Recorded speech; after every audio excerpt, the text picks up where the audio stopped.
A PRAGNNT taxi driver to OK a homeless man to the hospital. The next morning, she saw three LUXURI. The pregnant taxi driver, Elise, pulled her car over to the side of the road, her heart pounding with a mix of compassion and concern. She had noticed a man walking along the roadside, and a sense of unease had washed over her. What if he had an accident?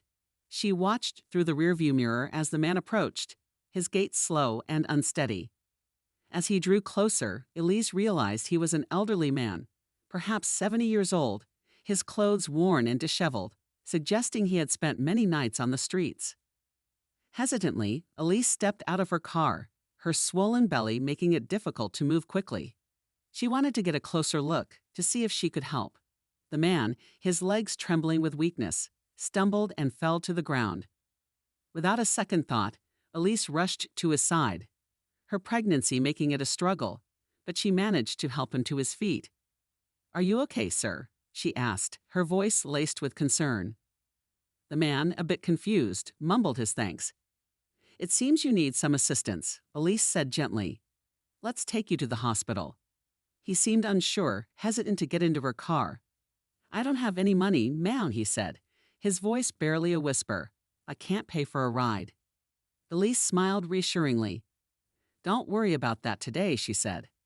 "The ride's on the house. Get in, we need to see a doctor." As Elise drove towards the hospital, she tried to create a welcoming atmosphere in the taxi. She glanced at the man in the rearview mirror, offering him a kind smile. "What's your name?" she asked softly, hoping to break the ice of uncertainty and learn more about him. He stared out the window, his gaze distant, as if lost in a world of his own. I'm Derek, I think," he mumbled, his voice strained. "My memory's been playing tricks on me lately." Elise nodded understandingly. "Don't worry, Derek," she said. "Sometimes life brings us challenges that are difficult to bear." "How did you end up in this situation?" she asked gently. Derek sighed, his wrinkled hands trembling. "I'm not sure," he said, avoiding her gaze.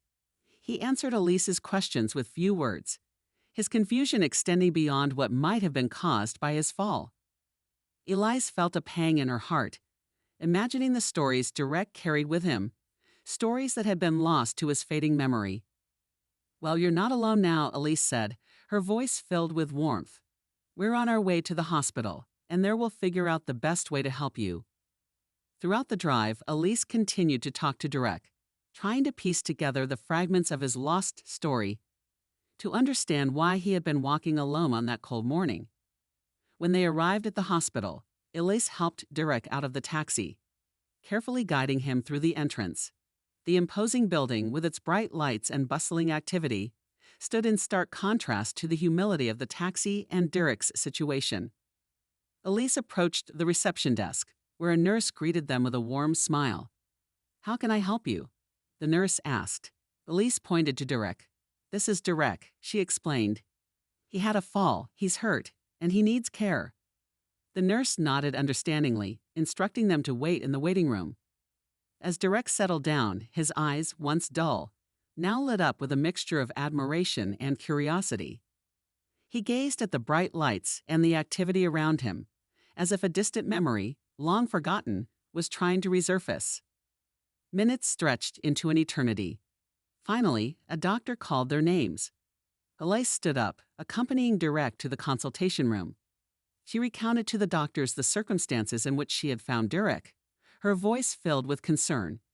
She stayed by his side, ready to offer support, feeling a twinge of remorse for not approaching him sooner, before his fall. The doctors carefully evaluated Derek. Their serious expressions reflected their concern for the elderly man's health. Despite his frail appearance, there were signs that his story might go beyond the streets. "He needs to be admitted," one of the doctors said, his voice grave. "He's dehydrated, his body is weak, and he needs immediate care."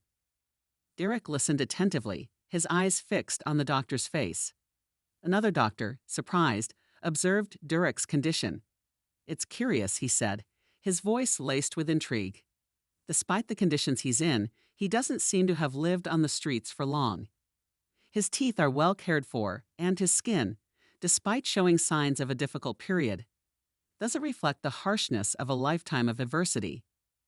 Elise, standing beside Derek, agreed. She, too, had noticed these inconsistencies. There was a mystery surrounding this man, a story waiting to be uncovered. As the doctors conducted their procedures, curiosity about Derek's true journey lingered in the air, a silent promise that his previously unknown story was about to be revealed. After spending a few hours at the hospital, Elise knew she had to return to her job. She left Derek with a promise that she would come back to see him. "I'll come back as soon as I can, Derek," she said, her voice filled with sincerity. "I promise." She gave him a gentle handshake, her heart heavy with concern. Elise's day unfolded in a whirlwind of frantic running around and countless responsibilities. As night settled in, she drove to work to pick up her husband, Gabriel, whose tired smile revealed the overtime he had put in. On their way home, Elise shared the touching story of Derek with Gabriel, detailing his vulnerable condition. Gabriel, initially concerned about her helping a homeless man, quickly understood her actions, driven by compassion and dedication. The combination of accumulated fatigue and the demands of pregnancy prevented Elise from returning to the hospital. Frustrating her intention to keep her promise to Derek noticing her exhaustion, Gabriel tenderly embraced her. "You need to rest, Elise," he said gently. "It was a tough day, and you're in no condition to go back to the hospital now." Elise, between tired sighs, expressed her frustration at not being able to keep her promise. Gabriel, fully understanding, smiled reassuringly. "Don't worry," he said. "Tomorrow's a new day. We'll go back to visit Derek together. He'll understand." As Elise retired for the night, the unfulfilled promise lingered in the air, awaiting dawn to be realized. The next morning, while the couple shared their coffee and prepared for another busy day, the tranquil atmosphere was abruptly interrupted. Elise and Gabriel noticed 3 black luxury cars parked in front of their house. The sudden commotion filled the air as they exchanged glances, their faces etched with curiosity and speculation about the possible reasons for these mysterious cars at their doorstep. Amid the growing tension, Gabriel decided to investigate. He stood up from the table, leaving Elise uneasy in the kitchen, and headed outside, determined to uncover the reason behind the unexpected visit.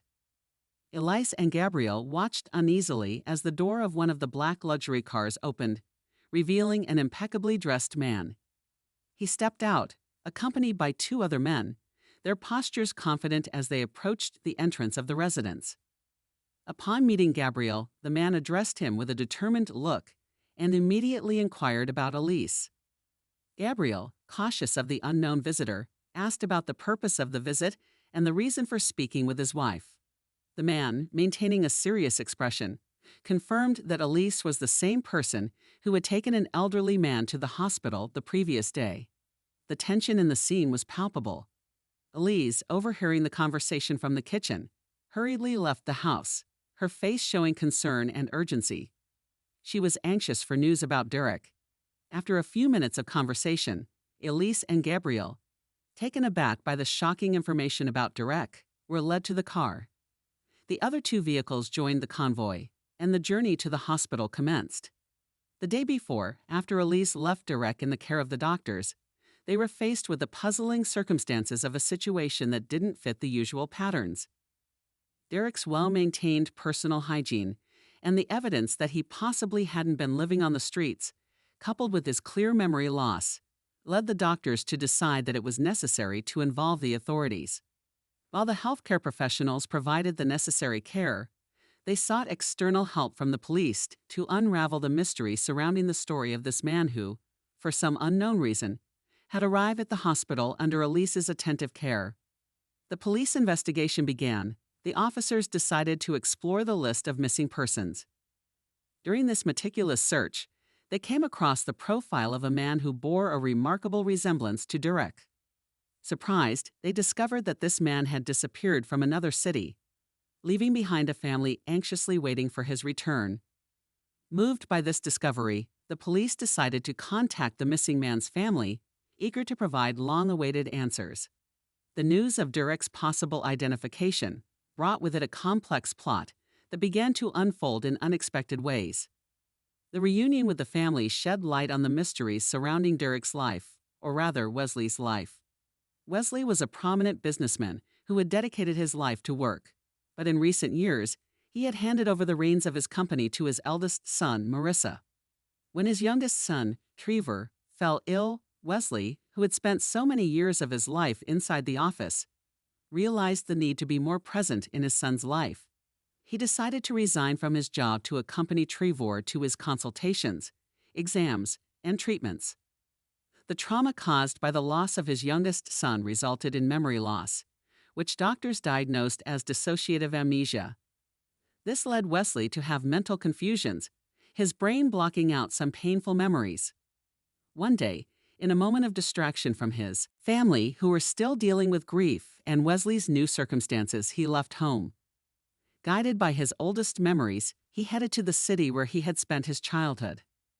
There he was mugged, losing his documents and becoming even more confused. Meanwhile, the family, desperate, was searching for him in another city. Wesley then began to live his days on the streets, not knowing exactly who he was or where he came from. Elise on that day could not have imagined that by taking Derek, or Wesley, to the hospital, she was helping with more than just a bump on the head. Her action would actually trigger a crucial process: Wesley's identification by the police, and finally, the emotional reunion with his family. What began as an act of compassion became the vital link that unraveled the mysteries of Wesley's life and shed light on a complex chapter of his history. Upon being informed of his father's whereabouts, Marissa, the eldest son, rushed to the city to find him. In an emotional reunion, the son embraced his father. Marissa, barely able to contain his emotion, with teary eyes and a choked voice, said, "I thought I would never find you again." "Forgive me, Father. I'm so happy to find you." Hearing his son call him father, Wesley recognized Marissa and felt comforted in his embrace. "So good to see you, my son," he sighed. "Oh, how good it is to see you." When he learned of Alyssa's actions, he made it a point to seek her out, accompanied by his family and the police who were handling the case. He went to Elise's house, and she promptly accepted the invitation to go with him to the hospital to see Wesley again and to share with the police any information she had about him to help them close the case. Marissa, overflowing with gratitude, expressed his appreciation to Elise in a sincere gesture of thanks. He who was willing to pay a reward to anyone who found his father was now more than happy to help the one who not only found him, but also, in an act of compassion, took care of him, even in adverse situations. He offered Elise a sum of money. Elise, surprised by the gesture, refused the offer. "I am truly grateful for your gesture," she said, her voice filled with sincerity. "But honestly, I can't accept this amount. Helping Wesley was something I did from the heart, not expecting anything in return. I can see that you have a good heart." "Please, Elise," Marissa insisted. "Accept our offer. Accept this as a small way to thank you for everything you did. Even in your condition, you were willing to help my father, a man you didn't even know, who was invisible to so many eyes. Furthermore, I know that the expenses with the baby can be challenging, and this money could be useful to you right now. Please accept it from the heart." Elise, hesitant and embarrassed, finally gave in to Marissa's sincere insistence. "Well, I don't even have the words," she said, her voice choked with emotion. "Thank you so much. I will accept it as a gift for my baby. I'm happy to know that Wesley has a family that loves him and will take care of him." Elise and Gabrielle returned home, grateful for the gift they received, but even happier for how Wesley's story had turned out. Meanwhile, Wesley was taken to the comfort of his home and his family, where he would receive all the care and affection he needed. Wesley's story shows us how the simple act of reaching out to help a stranger can sometimes change destinies. This story highlights the importance of empathy, generosity, and the willingness to act, showing that when we are willing to help and share kindness, we can make a difference in people's lives in ways we never imagined. Expressing gratitude to those who help us is a very important gesture. It demonstrates the importance and impact that such a gesture, whether big or small, had on our lives. So we want to hear your story. Leave your comment here. thanking the person who helped you and made a big difference in your life, and show your gratitude. If you enjoyed this story, please give it a like and subscribe to the channel. Leave a comment with a number from 1 to 5 to let us know how much you liked the story. Also, watch the video that is currently on your screen. See you soon.